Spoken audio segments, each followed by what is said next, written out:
Alam nyo mga kapatid, niloloko na lang tayo ng mga nasa posisyon, no? Kasi niisip nila, ginagawa nila tayong mangmang na hindi natin maiintindihan ang mga teknikalidad nilang ginagawa, no?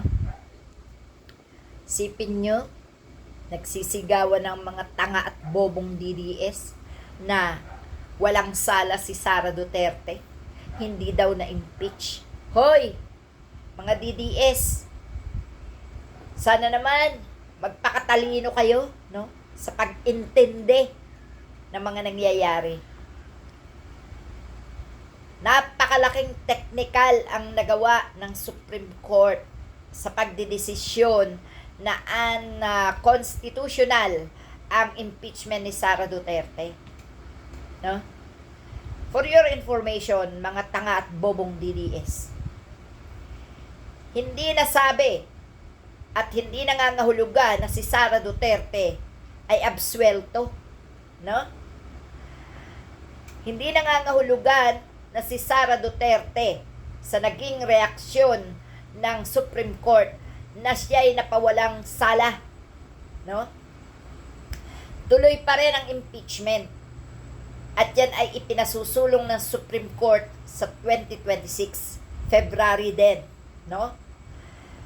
Pero, no, hindi bobo ang mga mamamayang Pilipino na hindi nakakaintindi ng mga strategy ng mga magkakakuntsaba, magkakaalyado dahil sa ginagawa nilang yan na pagulong-gulong lang ang impeachment ni Sara Duterte, ay tsak na yan ay paaabuti nila hanggang 2027.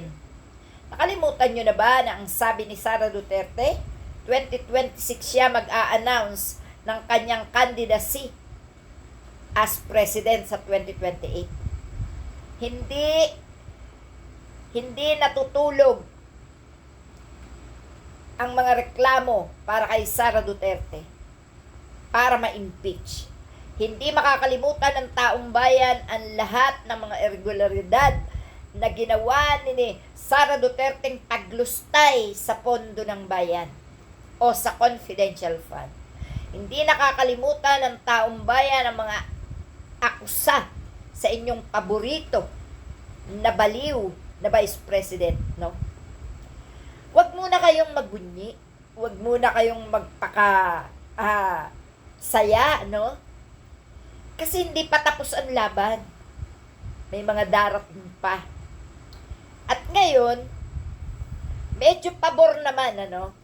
Kung sakaling maghain ulit ng mga panibagong reklamo laban kay Sara Duterte ang mga nasa Kongreso.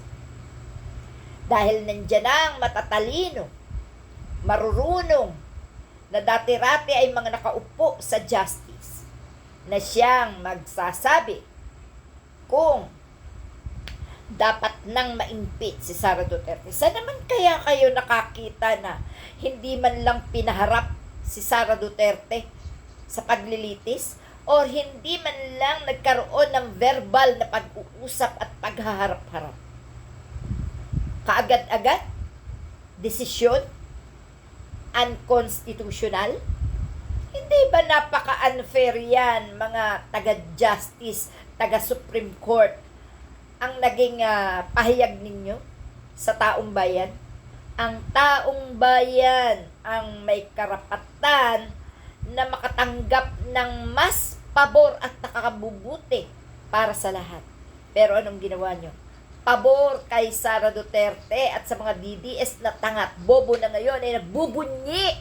Huwag muna kayo magbunyi, no? Dahil ang katangan nyo at kabobohan nyo, sa bandang huli, magsisisi rin kayo, no? Sino ang gugusto na magkaroon ng presidente na katulad ni Sara Duterte? Palagay ko, isinusuka ng bayan, pero ipinipilit ang sarili kahit ayaw na ng mamamayan. Okay? Sige po, salamat. Yan lang.